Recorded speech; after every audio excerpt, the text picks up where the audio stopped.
Hola, buenos días. Este es nuestro día número 1 de la práctica de campo que tenemos en San José del Guaviare.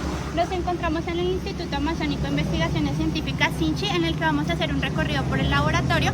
Vamos a tomar algunos datos y a ver la importancia de esta zona amazónica para la investigación.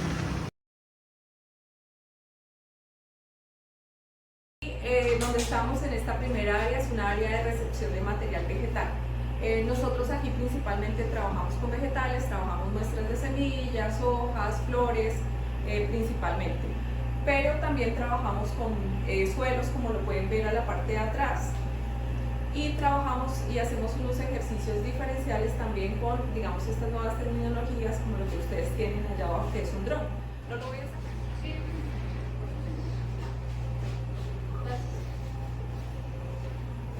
Acá lo que hacemos es ver como el potencial que tiene cierta parte de un producto, bueno, de una planta, ya sea fruto, hojas, corteza, y lo que hacemos es un análisis ya sea de proteínas, para identificar qué proteína tiene ese producto, de fibras, tenemos fibra cruda, fibra dietaria, soluble, cenizas o grasas.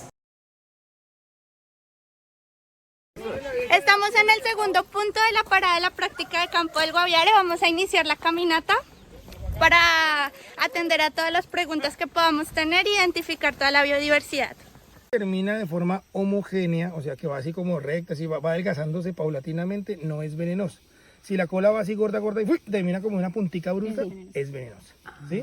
La coloración también, se puede decir rojiza, pues seguramente pues, algo de veneno. Está un poquito, Esta es como constrictora. No.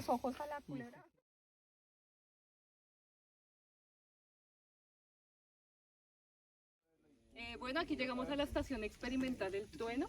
De aquí para allá vamos a seguir nuestro camino para poder seguir observando pues todo lo que nuestra guía nos tiene propuestos para hoy. Estamos en la estación experimental del trueno y pues la idea es que podamos compartir, digamos, varias actividades que tengan programadas y pues en lo que podamos colaborarles, pues estamos aquí a disposición. Este es el vivero 3. Aquí tenemos especies de cedro amargo, palo arco y cuyubí. La especie que se estableció acá fue abarco y otras digamos que ya se han sacado para el aprovechamiento, pero entonces digamos este modelo que le dijo digamos al estudio que ellos venían haciendo. Porque creen, todos los árboles que están acá más o menos tienen 38 años, 40 años. ¿Por qué creen? Buenos días, aquí nos encontramos con esta especie de abarco, la cual vamos a medir su volumen y posteriormente la cantidad de carbono que posee. Estamos calculando los grados de inclinación del árbol para poder, así también, además de con la distancia del árbol hasta acá, podemos calcular la altura del árbol y así poder calcular el diámetro y el volumen de carbono que tiene y su precio en el mercado. En el proceso de medición del árbol abarco, nosotros obtuvimos un diámetro de 2,26 metros con una densidad de la madera de 0,55 y una altura de 34,4 metros. A continuación, evaluaremos la capacidad de almacenamiento de carbono y el nivel de ganancias que se pueden obtener por metro cúbico de la especie de abarco, la cual se evidenció en dos sistemas agroforestales de la Reserva del Trueno. Para el primer sistema agroforestal encontramos que las especies de abarco estaban cultivadas a 3 metros de distancia. Adicionalmente, se nos mencionó que las especies pioneras que se encontraban en esta zona eran de baja altura. Una de las especies muestreadas nos indicó que su altura a nivel de la copa es de aproximadamente 34,40 metros, con un diámetro a la altura del pecho de 2,26 metros. Para los cálculos se utilizaron las ecuaciones que se evidencian en el Protocolo Nacional y Subnacional de Estimación de Biomasa y Carbono del Ministerio de Ambiente y Desarrollo Sostenible y el IDEAN, donde los cálculos obtenidos dieron que la biomasa aérea es de 7,71 toneladas, el carbono que esta especie muestrea puede llegar a almacenar es de 3,85 toneladas. Asimismo, si esta especie llega a ser talada y se comienza a descomponer, puede liberar a la atmósfera alrededor de 14,14 toneladas. donde al reaccionar con el oxígeno produciría 51,86 toneladas. Un ejemplo práctico que podemos poner es el siguiente. Según el Ministerio de Ambiente y Desarrollo Sostenible, una persona al año puede llegar a producir alrededor de 1,6 toneladas de dióxido de carbono. Entonces, lo que producen 32 personas al año es lo que esta especie ha almacenado en sus 30 años de vida que hasta el momento lleva. Para el segundo sistema agroforestal encontramos que están cultivados cada especie a 5 metros de distancia. Asimismo, se nos mencionó que ya habían especies como tal que tenían una altura de 10 metros. Esto ayudó a que la especie de barco pudiese competir por llegar a ver el sol, pues para captar mejor y realizar el proceso fotosíntesis. En campo se evidenció que su altura a nivel de la copa era de aproximadamente 36,75 metros, con un DAP de 2,84 metros aproximadamente. Los cálculos obtenidos con respecto a la biomasa aérea fueron de 12,55 toneladas. El carbono que esta especie muestreada llega a almacenar es de aproximadamente 6,27 toneladas, el carbono equivalente 23,02 y el dióxido de carbono que llegaría como tal a estar en la atmósfera si esta especie se talara y descompusiera es de 84,42 toneladas.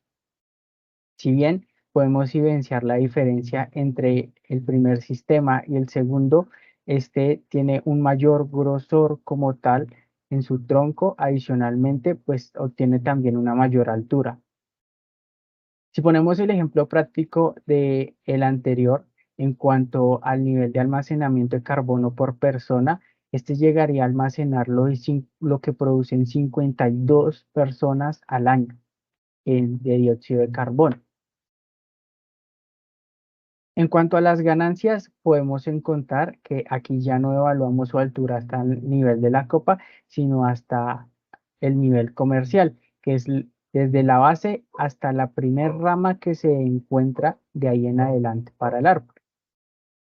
Para el primer sistema, el árbol muestreado se evidenció que desde su altura comercial es de 14,25 metros aproximadamente, donde el área basal por medio de la literatura se obtuvo con la ecuación que es de 4,011 metros cuadrados. Su volumen cilíndrico perfecto es de alrededor de 42,873 metros cúbicos y el nivel de ganancia, según la literatura por medio del uso de las estimaciones de la Universidad del Tolima, cada metro cúbico de esta especie puede llegar a costar entre 1.500.000. Entonces, 30 años que tiene esta especie como tal, con un volumen de 42 metros cúbicos aproximadamente, en estos momentos tendríamos un margen de utilidad, si ya se realizara el proceso para extracción de madera, de aproximadamente 66 millones de pesos. Un valor bastante adquisitivo. Si este es el valor, por ejemplo, del primer sistema, en donde pues, sus características eran mucho menores con respecto al almacenamiento de carbono, para el segundo sistema es mucho mejor. Podemos ver, por ejemplo, que si bien su altura es mucho menor, o es un poco menor en comparación al primer sistema, con respecto a 11,74 metros de altura comercial, encontramos que el área basal es de 6,335 metros cuadrados con un volumen cilíndrico perfecto de 55,777 metros cúbicos. Aquí hay que tener presente que nuestro segundo sistema, la especie de barco tenía un mayor grosor. Entonces, por eso a 30 años su margen de utilidad es de alrededor de solo esta especie de 86 millones de pesos, en el cual puede ser una gran opción como tal a largo plazo para generación de ingresos. Asimismo, También pues la especie como tal le brinda sombra al suelo, pues permitiendo que la reproducción y la producción de la microbiota del suelo. Gracias. Listo, vamos aquí caminando por la reserva. ¿Cómo se sienten? Bien, con Emocionados. Con hambre, pero bien, felices. Describa un sistema de enriquecimiento e indique su importancia para mejorar y mantener la biodiversidad. Bueno, lo que podemos observar acá es un sistema de enriquecimiento. Este consta de 250 árboles por hectárea, de los cuales cada uno está sembrado a 5 metros de distancia el uno del otro y entre 8 y 10 metros por calle. Es importante recordar que para este modelo es imprescindible no generar una competencia entre especies, sino una competencia interna entre las plantas o árboles de las mismas especies, no generar una competencia entre especies diferentes. Y bueno, este sistema es importante porque, como su nombre lo dice, es el sistema más fácil de enriquecer el bosque y a su vez la biodiversidad que se encuentra en el bosque. La diferencia entre un sistema agroforestal y un sistema tradicional es que el sistema agroforestal va acompañado con la ayuda a los animales. Entonces, les ofrece sombra, les ofrece también espacios para descansar y demás. Implica una serie de costos adicionales como el cercamiento, la espera a que crezca, pero pues a futuro es una gran ayuda para los animales. En cambio, el tradicional está solo enfocado en el crecimiento y aprovechamiento de las especies. Estamos aquí en el sistema silvopastoril, como lo podemos observar. Este es un sistema pensado para poder generar el aprovechamiento de todo lo que es el ganado, que no exista el monocultivo y que por medio de bloques ese aprovechamiento para todo lo que es el ganado sea más efectivo, para que tenga más propiedades de crecimiento y también asimismo en un futuro pueda crear un corredor biológico más que todo en la copa de los árboles. Hola, aquí estamos en Amazónico, Cosecha Salvaje, disfrutando de un helado de Arazá. Arazá también, las frutas exóticas aquí, pero nativas del Amazonas. Netamente del Amazonas. ¿Y tú qué estás tomando, Nico? Comprando un batido de Arazá también, nativo acá de la zona y proveniente de lugares donde se siembra la planta. Va a tomar aquí.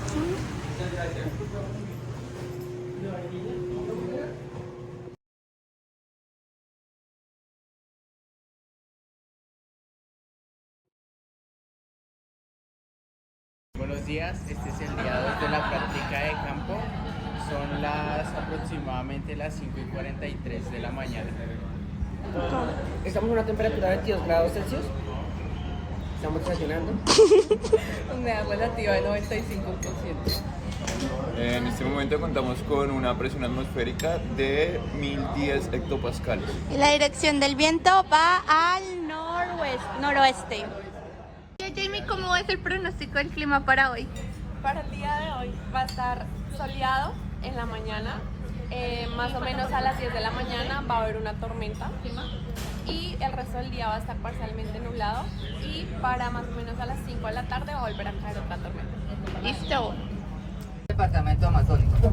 Bienvenidos al Guaviare, Departamento Amazónico, donde el turismo es lo que lo ha levantado en el tema de la guerra. Ya no es como antes, ya es un departamento muy próspero, porque mucha gente lo cree que todavía sigue siendo lo mismo, pero ya es un departamento totalmente diferente. Nico, tú que vienes ahí bajando, ¿tú recuerdas el día de ayer por qué había posibilidad de que hubieran especies invasoras? Plantas invasoras eran cuando eran plantas introducidas, que se desarrollaban en un ecosistema de una forma que no lo hacían habitualmente y podían tener tendencia a desplazar las plantas que se encontraban en ese ecosistema. ¿Y en ese ecosistema había invasoras? En el ecosistema que nosotros vimos no, porque solo todas las plantas eran del departamento del Guaviare. Entonces llegamos a la primera parada, estamos en Ciudad de Piedra. Aprendimos también que el Guaviare se llama Guaviare porque tiene dos ríos, el Guayabero y el Ariari.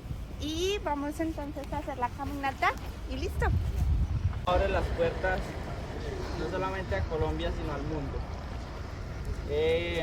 Conociendo pues cada uno de estos hermosos atractivos que tenemos en esta región, que son muchos, y con el privilegio que tenemos también, y es que contamos con uno de los paneles de pinturas rupestres más extensos a nivel mundial. En el día 1 nosotros fuimos al Sinchi, en el cual nosotros pudimos obtener información acerca de la cubierta vegetal y su importancia en el ecosistema. Es importante tener en cuenta que esta provee una protección a la biodiversidad y también genera un hábitat para diferentes microorganismos y especies importantes y imprescindibles en el ecosistema. También se genera lo que es la rotación de cultivos, que es la que evita la erosión del suelo, y también provee lo que es la acumulación de patógenos que son imprescindibles para la biodiversidad y mantener como una estabilidad en el ecosistema, y eso también ayuda a reducir la necesidad de pesticidas y así pues disminuir la afectación al suelo. Hola, en nuestro segundo día vinimos a recorrer la ciudad de Piedra. Estamos en uno de los senderos, entonces revisamos que el plan de manejo que se ha venido verificando desde pandemia es de que no pase alrededor de 80 personas al día. De 80 a 100 personas al día es la capacidad de carga, entonces podemos ver que sí existe un plan de manejo en la reserva, y pues el guía local es el que tiene también conocimiento de ello. Y bueno, como tal, en cuanto a la capacidad de carga por los senderos, es de un grupo entre 8 a 15 personas máximo que van por sendero, precisamente para no tener mucha afectación en los mismos. Además, es importante tener en cuenta que hay que solo caminar por el sendero. Si no salimos del sendero, podemos estar afectando algún ecosistema. También en la forma turística, pues cada vez que viene la gente a visitar estos lugares, se ha visto afectado debido a que a vehículos que también han ingresado al área antes de que fuera un área protegida. Y por las motos, porque antes no se verificaba y venían aquí a hacer carreras o entraban como sin ninguna restricción. Hola a todos, en este momento nos encontramos con esta especie moriche, en la cual tener presente que varia cantidad de esta especie se forma lo que es un morichal, y pues tener en cuenta que es una especie sombrilla esencial para el ecosistema. Como podemos ver, acá hay una fuente hídrica, que es unas condiciones esenciales para que se formen los morichales de un conjunto de varias plantas de este tipo, que es una planta muy importante para todo el ecosistema, ya que le brinda alimento, entre otros servicios de sombrilla, a todo el ecosistema en general. Acá podemos ver que un incendio en el Guaviare puede ser una de las causas por la alta temperatura del verano pasado. No, aquí podemos observar una velocia, es una planta endémica de la región. Esta se caracteriza porque es muy resistente al fuego, ya que guarda agua en su tallo, tiene la capacidad de retener el agua. Sus flores duran entre 1 a 3 días, son flores blancas, y pues esta puede ser observada en los ecosistemas pirogénicos. Y aquí podemos observar lo que es la flor del Guaviare. Esta es una planta endémica y típica del Guaviare. Este es el mejor sitio para poder avistarla. Esta planta es anemócora, quiere decir que dispersa sus semillas con el viento, y pues esa es la forma para poder propagarse. Debido a que en este sector la capa orgánica quizás no cuenta con los suficientes nutrientes para el desarrollo de la planta. Entonces, debido a eso tiene un desarrollo un poco más menos, ¿no? O sea, menos reducido y no mayor a lo que suele ser las demás plantas.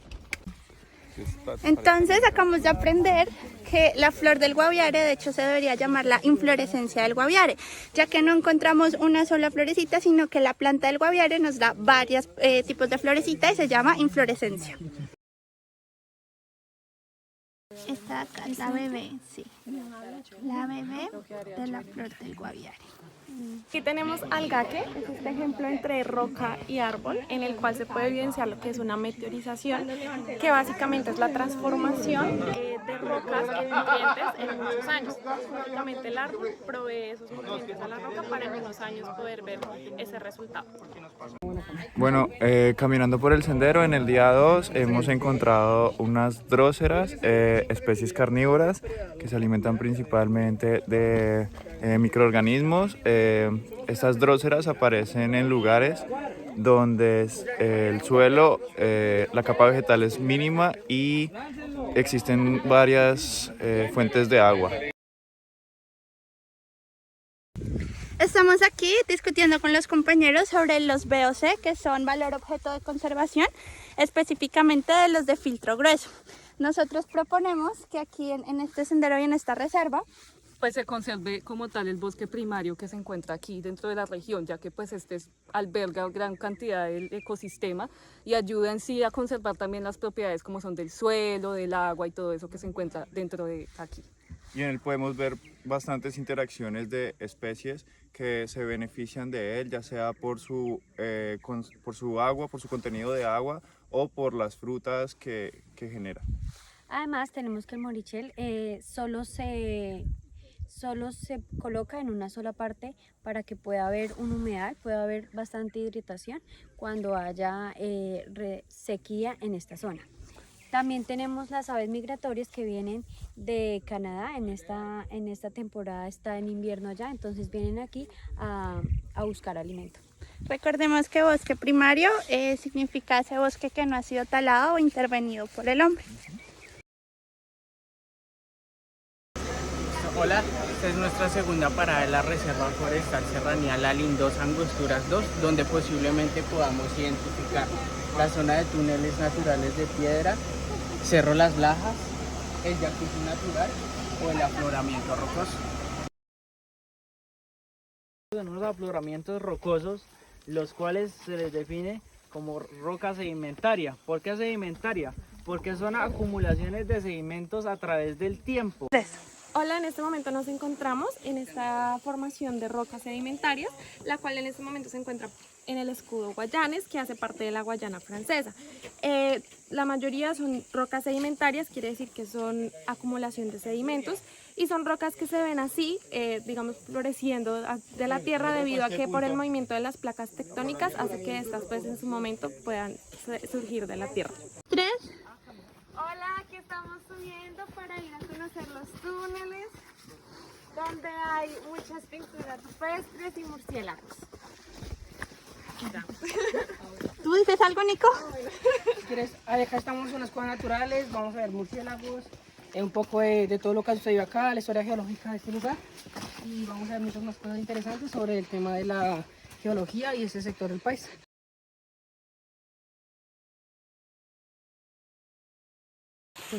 Bueno, después de mucho caminar, llegamos a los túneles de los murciélagos.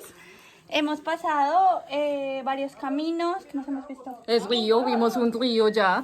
Fuimos a un río Y nos ahorita están nos vamos a ir para el esperando. jacuzzi.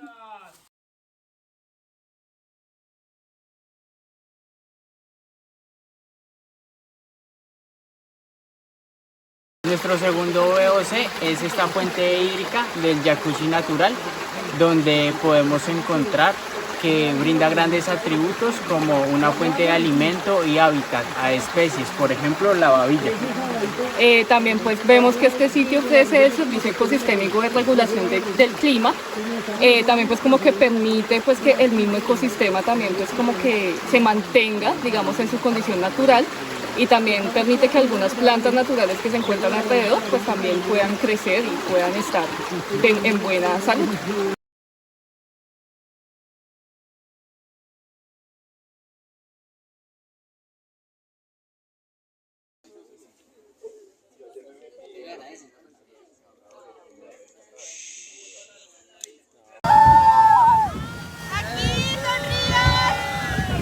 ¿Es una selfie? ¡Es un video! ¡Ah, bueno!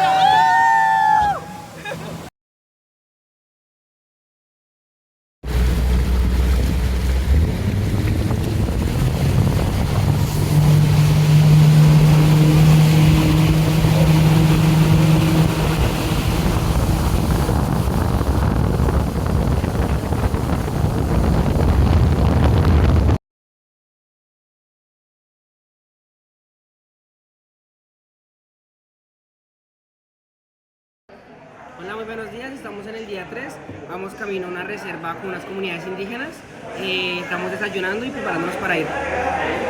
La hora es 6 de la mañana en punto. La dirección del viento es 4 kilómetros por hora, dirección este-oeste. Estamos a una presión de 1010 hectopascales. Contamos con una humedad relativa del 96%. Jay, ¿me vas a decir algo? El clima para hoy es soleado, entre las 3 y 4 hay pronóstico de lluvia. Listo. Estamos en el día 3 Aquí vamos camino a una reserva, a la Panure, para donde vamos a hablar un poco del ecoturismo, pero yo quería preguntarles en el día de ayer qué le mejorarían y qué esperan ver hoy. Pues yo vine por el lugar donde estábamos, era muy bonito, pero entonces había acceso a ecosistemas que eran muy delicados. Entonces el problema es que esos ecosistemas tienden a no poderse conservar al haber tantos turistas y, al no tener tanta capacidad de carga para las personas. Entonces esos ecosistemas tienden a degradarse. Entonces probablemente de seguir así ese ecosistema en el que estábamos ayer, ese ecosistema no se llega a conservar en un lapso de tiempo largo. Aquí tenemos el achote, que se usa más que todo en una celebración que tienen en el resguardo, que es el dacurio, que lo usan para pintarse la cara y también como un sazonador para las diferentes comidas.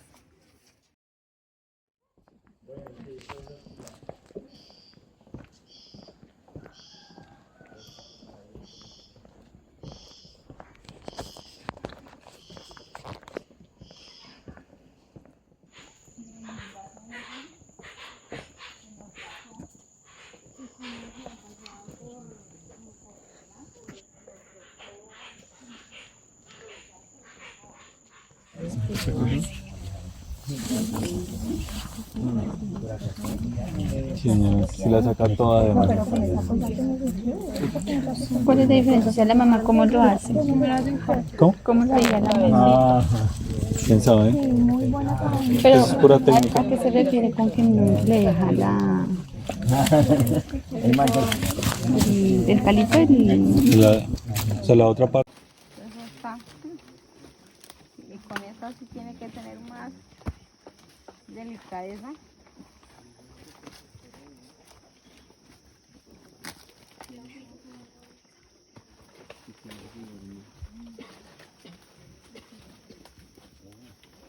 Ya se saca. Ya ahí meto. Eso lo con esto.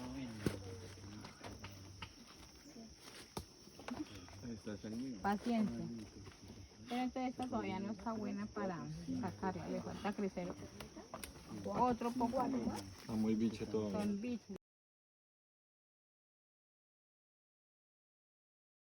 Esta es una de las problemáticas que más hemos visto aquí en el resguardo. Hay mucha cantidad de basura, como lo podemos observar. Ahorita vamos a tratar de indagar si tienen algún propósito o cuál es el fin, pero pues hemos visto bastante aquí en el resguardo.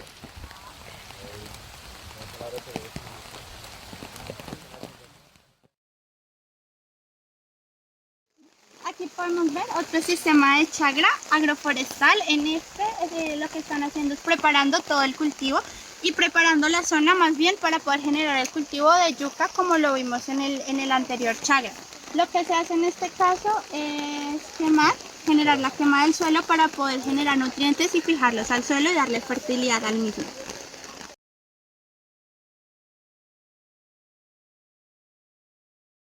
Bueno, en esta chagra podemos encontrar de 7 a 8 variedades de yuca, como la yuca plátano, la yuca piña, las cuales después las procesan y las utilizan para consumo.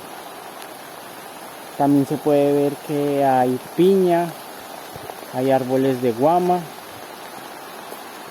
Más adelante que podemos encontrar también matas de plátano, entre otros.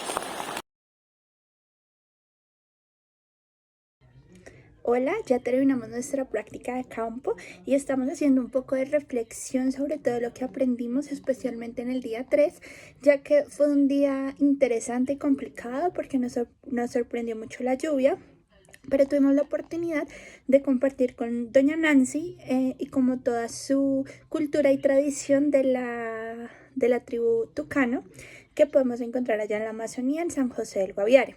Hablamos precisamente de la chagra y la chagra entendiéndose como esa forma de agricultura tradicional practicada por los pueblos indígenas de la Amazonía, que se basa prácticamente en cultivar una especie diversificada de plantas en un mismo terreno, o sea, no monocultivos.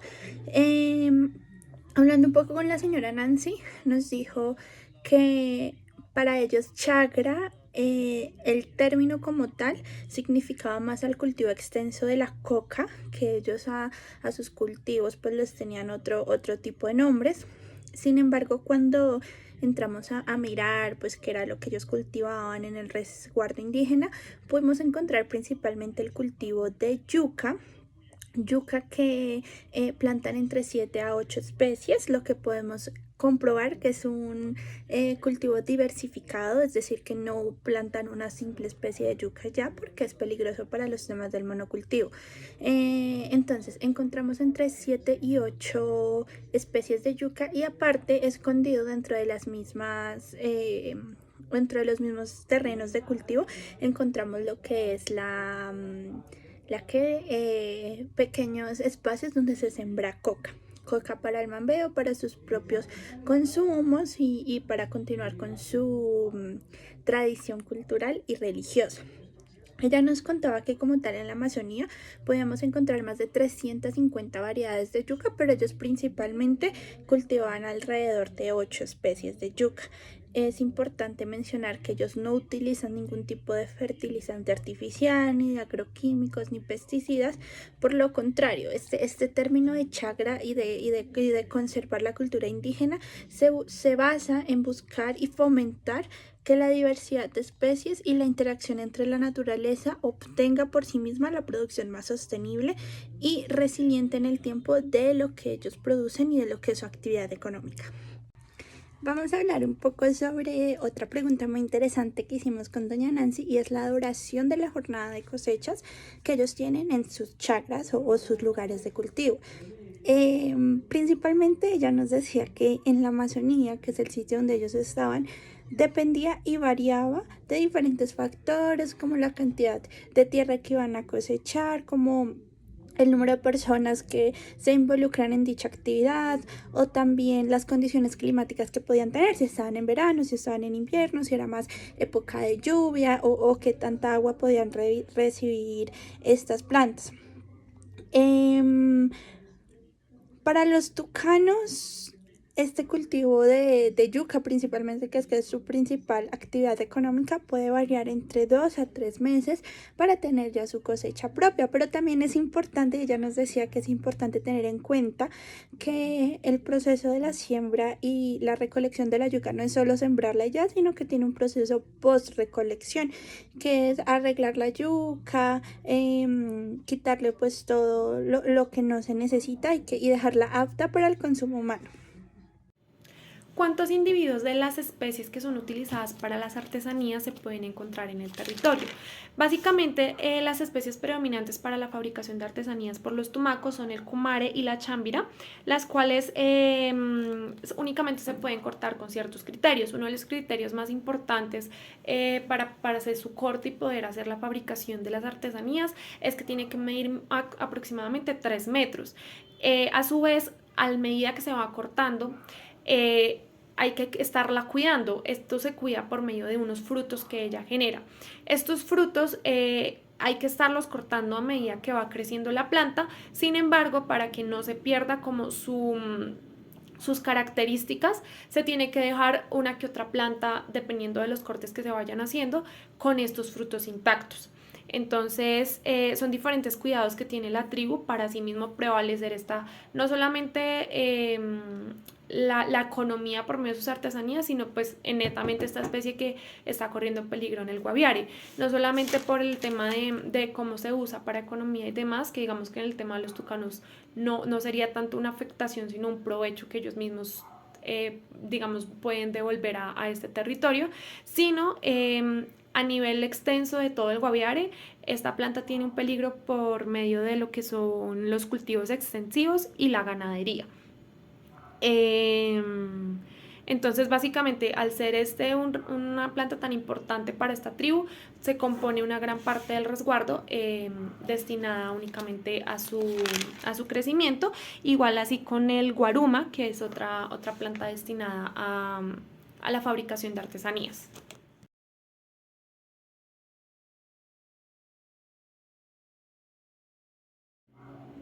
Bueno, si se tiene en cuenta los tiempos y movimientos del producto para calcular el precio del mismo, digamos que eso es como en todo mercado o en cualquier economía, se tiene que tener presente cada uno de los inversiones que se está haciendo al insumo.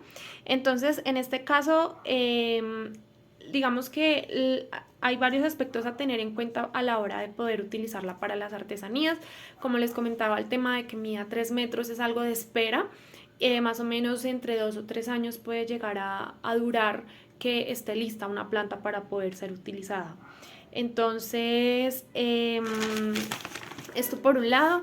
Igualmente, el tema de no perjudicar a la especie en cantidad, el tema de poder utilizar una de ellas y asimismo cuidar el fruto de sus otras especies y no utilizar netamente toda la producción para las artesanías es algo muy importante para la tribu.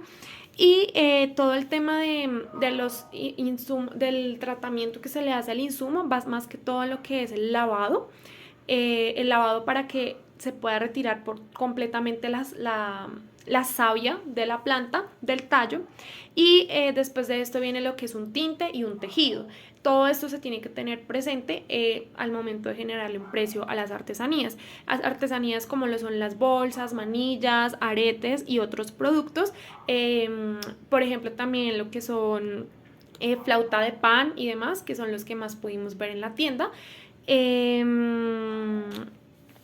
Y pues claramente el tema de la inversión que se le hace al momento de hacer el tejido y demás. Estos oscilan dependiendo de que haya detrás del producto. Entonces, cuando hay un tejido o tinte que se le invirtió al insumo, entonces en este caso el precio que pudimos ver está entre aproximadamente 25, 35, máximo 60.000 pesos. Y en los insumos en los que no se hizo ningún tipo de manejo al insumo adicional, o sea, ningún tipo de inversión adicional de lo que es el tejido, pero que no se le aplicó tinte, que no tuvo que tener como un lavado tan extenso para el retiro de la saliva, se ven precios más económicos. Por ejemplo, la flauta de pan, que únicamente tiene como el corte del tallo y el tejido para algunas partes pequeñas, está costando entre una de 10 hasta 30.000 pesos máximo. Entonces son varios los precios que esta tribu maneja para poder manejar su economía. ¿Cuánta materia prima se necesita para hacer una artesanía? La cantidad de materia prima que utilizan los tucano para hacer una artesanía depende del tamaño y la complejidad de la misma, así como del tipo de material que estén utilizando.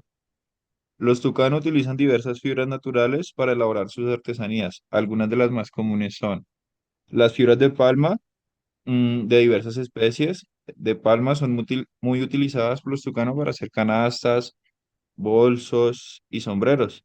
La palma más utilizada es la chambira, que es una especie de palma que se encuentra en la Amazonía. Las fibras de los árboles. Los tucanos también utilizan las fibras de ciertos árboles para hacer cuerdas y tejidos. Por ejemplo, la corteza del árbol de ceiba seca se puede deshilachar en fibras largas y resistentes que se utilizan para hacer cuerdas y redes.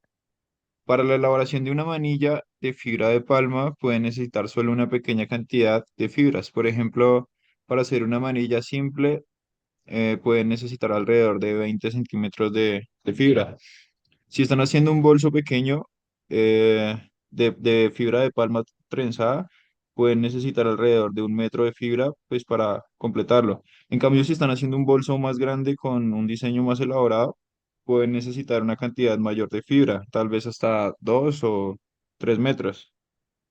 Para hacer aretes de fibra de palma trenzada, pueden necesitar solo unos pocos centímetros pues para completarlos. Y, bueno, en cuanto a la fibra que utilizan los tucano para hacer un canasto, se están haciendo un canasto pequeño, pueden necesitar alrededor de 2 o 3 metros de fibra para completarlo. Y si están haciendo pues un canasto más grande con un diseño más elaborado, pueden necesitar una cantidad mayor de fibra, tal vez hasta 10 metros o más. En cuanto al precio de los elementos o de las artesanías, mejor que venden allá, tenemos tulas y bolsos entre los 30.000 pesos, pues dependiendo de su tamaño y también pues el diseño. Manillas entre los 5.000 y los 10.000 pesos. Aretes entre 10.000 y 20.000 pesos. instrumentos musicales como la flauta de pan, que tienen un costo de 10.000 pesos, y arco con flechas, que pueden variar entre 40.000 pesos y dependiendo de su tamaño, porque hay uno más pequeño que vale 15.000 pesos. Bueno, en cuanto a la relación de los tucanos con la naturaleza, esta es muy estrecha y se basa en un profundo respeto y reverencia hacia ella. Los tucanos creen que todas las cosas en la naturaleza tienen espíritus y que estos espíritus deben ser respetados y honrados. La relación de ellos se basa en una interdependencia y reciprocidad con la naturaleza, ya que ellos dependen de la naturaleza para su supervivencia y obtienen de ella alimentos, medicinas y materiales para la construcción de sus viviendas y también pues para su economía, como lo podemos ver con las artesanías que vimos anteriormente. Bueno, y en cuanto a las prácticas de manejo tradicional de los tucanos, ellos utilizan diversas prácticas de manejo, dentro de las cuales tenemos la agricultura sostenible. Los tucanos utilizan técnicas de agricultura como la rotación de cultivos y la práctica de dejar descansar el suelo entre temporadas de siembra, además de realizar policultivos en lugar de monocultivos. Tal como pudimos observar en la salida, ellos tenían cultivos de diferentes tipos de yuca, como la yuca de maíz, la yuca de plátano, la yuca de piña y otras plantaciones como las hojas de coca. También utilizan abonos orgánicos y pesticidas naturales para mantener la fertilidad del suelo y reducir la necesidad de utilizar productos químicos. También podemos encontrar la medicina tradicional, ya que ellos utilizan este tipo de plantaciones para tratar sus enfermedades y dolencias. Además de eso, pues ellos también como que practican esta elaboración de las medicinas con prácticas espirituales y ceremoniales. Y también, por último, tenemos la silvicultura y el manejo de bosques, ya que pues los tucanos tienen un profundo conocimiento sobre la gestión de los bosques y practican la silvicultura, que es la ciencia de cultivar y mantener los bosques. Ellos utilizan estas técnicas de bosque como la selección de árboles para la tala y la reforestación, y así se aseguran de que los bosques sigan siendo productivos y sostenibles. ¿Cómo podemos ayudar a mejorar los procesos de manejo del bosque para que la comunidad de la diversidad se beneficie? Bueno, empezando porque hay que aumentar o pues no dejar que se pierdan los hábitos, la cultura, las tradiciones de estas comunidades. Es de incrementar esa educación, de contarles a los niños, de mostrarles que la mejor vida y la mejor oportunidad que van a tener es poder educarse, poder mantener sus tradiciones, de que no se pierda el idioma de cada comunidad y ni las costumbres y ni cómo perder esa forma de cultivar y de estar a la par con la naturaleza, de que ellos son nuestra fuente y de que sin ellos, pues sin los recursos naturales, sin los servicios ecosistémicos que ellos nos prestan, no podríamos vivir. Entonces es fomentar esta educación, es fomentar este conocimiento, es demostrarles de ir a trabajar con ellos, con la comunidad, con los niños, desde chiquitos, enseñarles de que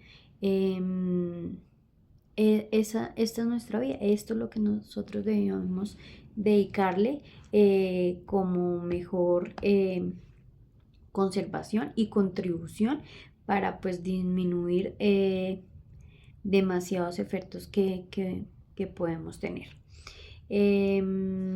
Además de llevar a cabo programas, actividades de manejo, producción forestal, de poder ayudarles a hacer un plan de gestión, a hacerles una propuesta para que puedan presentar al ministro de Ambiente, de poder generar alternativas que ellos puedan ver que económicamente es viable y que les va a ayudar muchísimo a la comunidad. Entonces es de ir a trabajar con ellos, de presentarles las propuestas, de mirar alternativas, ya que con el conocimiento de ellos y con lo que nosotros podemos transmitirle, generaríamos una propuesta de trabajo para poder incrementar que la fauna y que económicamente se puedan beneficiar. ¿Cuáles son los impactos ambientales de las prácticas de manejo desarrolladas por los tucanos? Bueno, en general no hay impactos ambientales tan graves, pues como primero, pues durante el recorrido dimos generación de residuos.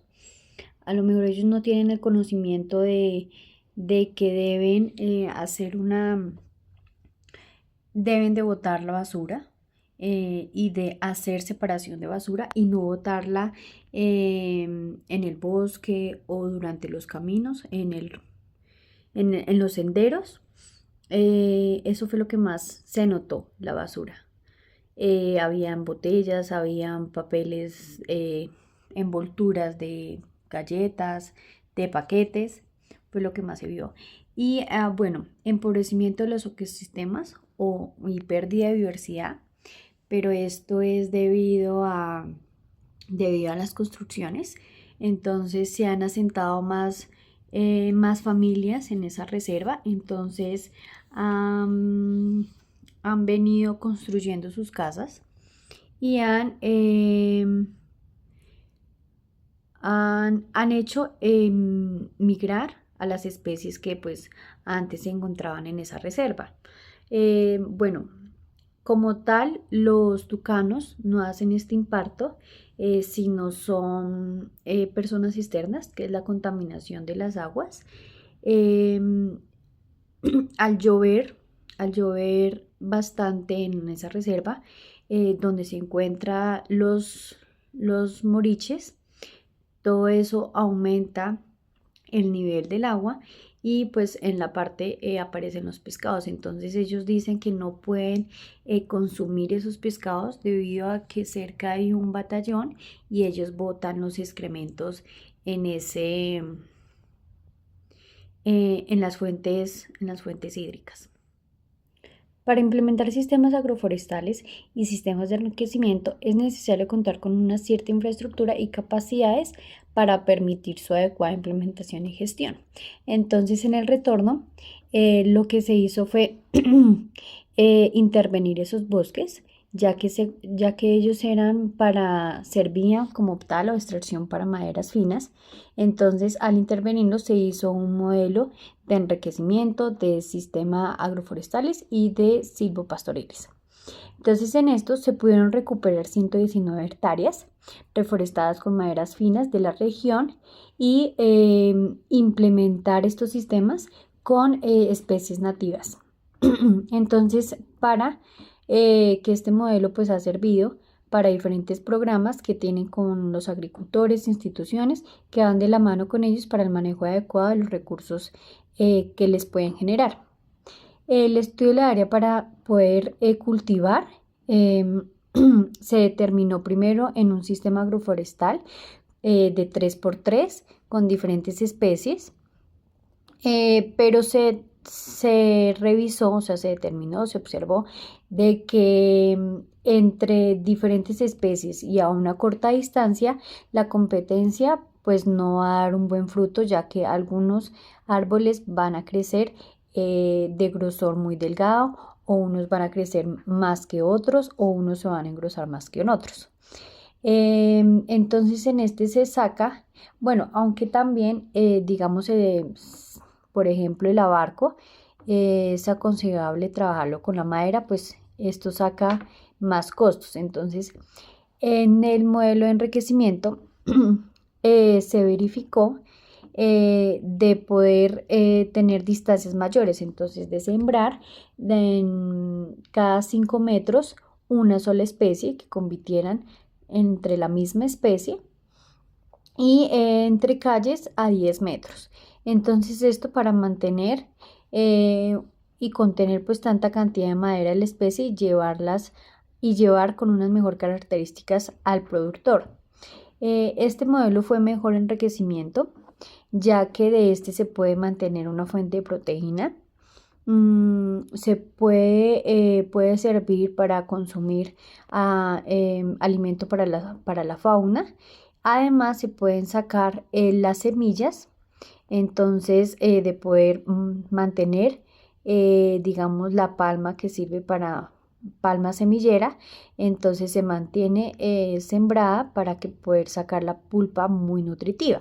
Entonces, por ejemplo, los indígenas lo consumen además para encapsular los radicales libres. Además, también se benefician dándole un valor agregado para poder sacar otros productos, como veíamos lo de los helados, y para aceites, para cosméticos. Esta palma también se observó en el enriquecimiento de que crece más fuerte y tiende a germinar más rápido si se siembra de manera natural y no en un vivero, porque en un vivero pues crece en un 40%, germina en un 40%, entonces en esas condiciones no daría tanta productividad como lo daría de manera natural. Entonces se identificó, también se pueden identificar también se puede uno identificar si tienen granjas en sus casas, como las vemos aquí en las parcelas de este bosque, de esta reserva del retorno, de que pueden identificar árboles en donde son fuentes semilleras para poder sacar otros productos. ¿Cuánto dura una jornada para el procesamiento y elaboración de las artesanías en el resguardo Panuré? Bueno, para el procesamiento pueden durar alrededor de 2 a 3 días, ya que pues primero deben extraer las fibras de los cogollos de las palmas de Cumare y Cambira. Después de ello, se lavan con agua y jabón para extraer toda la savia que estos tienen y se deja secando alrededor de un día. Posterior a ello, lo que se realiza es el proceso de tintura, que consta de 2 fases. La primera es un segundo lavado para retirar los excesos de savia, pero esta vez con agua tibia. Después de ello, se sumergen esas fibras en la tintura. La tintura debe estar caliente y se deja alrededor de 2 a 3 horas. Después de ello, pues se retiran y se dejan secando. Ya al obtener estas fibras se pueden fabricar las artesanías como las manillas, bolsos y demás. Las manillas pueden durar alrededor en un proceso de elaboración de un día. Entonces, dependiendo de su complejidad, pueden durar 4 horas, 6 horas. Para los bolsos, nos comentaban que dependiendo de sus dimensiones, pueden durar alrededor de 4 a 5 días. Y para lo que son, por ejemplo, objetos en madera que realizan como lo que pudimos apreciar allá, fue una barca con unas lanzas pegadas. Nos dijeron que esta fabricación les duró alrededor de 15 días. Lo que son, por ejemplo, artesanías como llaveros, pueden durar de 2 a 3 días. Entonces, ¿qué se podían ver? Aparecían, por ejemplo, lo que eran caimanes o armadillos. Los arcos pueden durar alrededor de 2 a 3 días también. ¿Cuántas especies se aprovechan comercialmente y cuántas para uso propio? Principalmente, su economía se basa en los productos agrícolas. Ellos no venden nada de productos animales.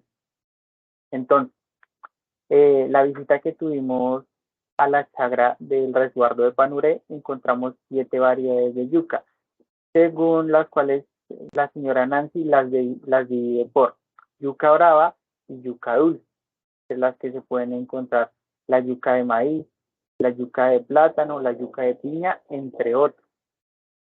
Según la señora Nancy, la que más utilizan para la fabricación de farina, que es una harina, asimismo también para la elaboración de casabe, que son como unas arepas, es la yuca de plátano, ya que aporta mayor almidón. Estas 7 variedades de yuca también son fuertemente empleadas para la venta. Otro de los productos agrícolas que también comercializan y lo utilizan para uso propio es el plátano. Asimismo, el chontaduro también, tanto para uso propio como para la venta. Lo que es, por ejemplo, frutos como la guama, esta sí es solo para consumo, así como la piña.